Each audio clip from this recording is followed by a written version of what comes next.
Hello, everyone. I just wanted to clarify real quickly exactly what was going on with your rough drafts. So I'm going to be giving you substantial comments on that. Hopefully, I'll be able to finish those up sometime tomorrow. It should come up as a notification on eLearn. There'll be a PDF file with my corrections. If you already submitted something for the final paper, right, I'll be using that one, and then you can just resubmit because I do want to give you my feedback.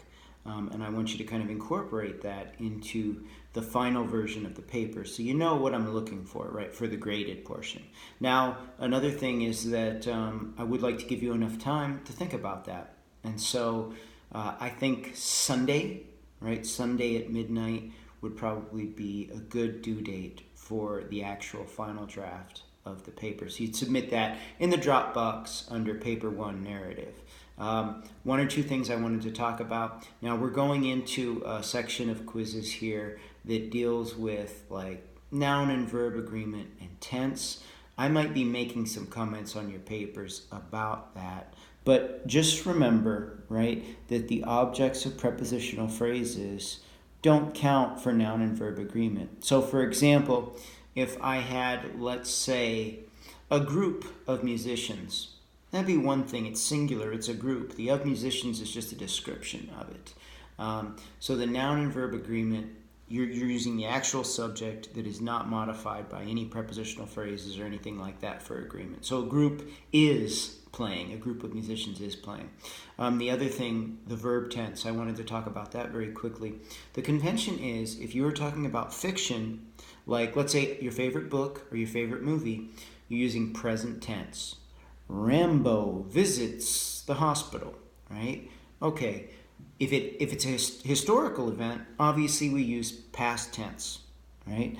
And so these quizzes coming up deal a lot with agreement. And that's actually a very common error, probably more common than you would think. So it's worth looking at those as well. Another distinction that you're going to find on those quizzes is the difference between transitive and intransitive verbs. A transitive verb has an object. So for example, I threw the pen. What's being thrown? The pen is. It has an object, so it's a transitive verb. I slept. There is no object, I'm just doing it, right? And so I just wanted to give you two illustrations of that because the department quiz actually does bring up one of these examples for its form there. So basically, a transitive verb, an example of that would be the verb lay, right? I lay the pen on the table. Well, the intransitive version of that is lie. Once it's there, it lies all by itself. So this is the same thing with itch and scratch. I heard people say, this is kind of one of my pet peeves, I've heard people say, I'm itching it. No, it itches all by itself, right? That's the intransitive verb. What do you do with it? If it's an action, you can scratch that itch, right? But you can't itch a scratch. So that's the difference between transitive and intransitive verbs there. One has an object, one doesn't. And they're usually different forms of the verb, even though some verbs have multiple forms. So you'll see me making some comments on your papers. Give me a little bit of time. I'm going to try to be thorough so you can have some good feedback going forwards.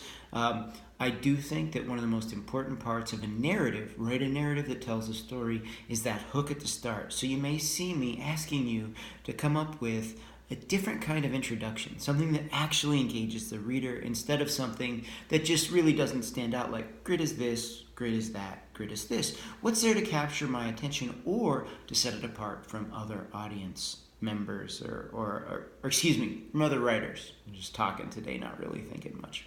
So in any case, I just wanted to get this out there and let you know. We'll be proceeding with the quizzes. Hopefully the modules will explain them. If you have any questions, just let me know.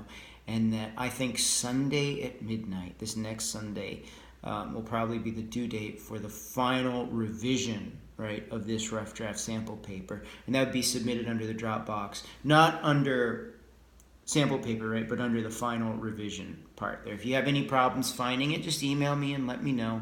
Also, if you're confused about any due dates, because most of my classes are physical ones, right? So when I say like, okay, it's due Thursday, well, it has to be due Thursday. But the online is set up a little differently. So if you have any problems or issues or run into any questions about that, feel free to email me. It's not the end of the world, right? If you get confused, because it's probably my fault for the way that I have the schedule set up there. But I didn't want to just have everything for the week just listed as due, right, on Friday there.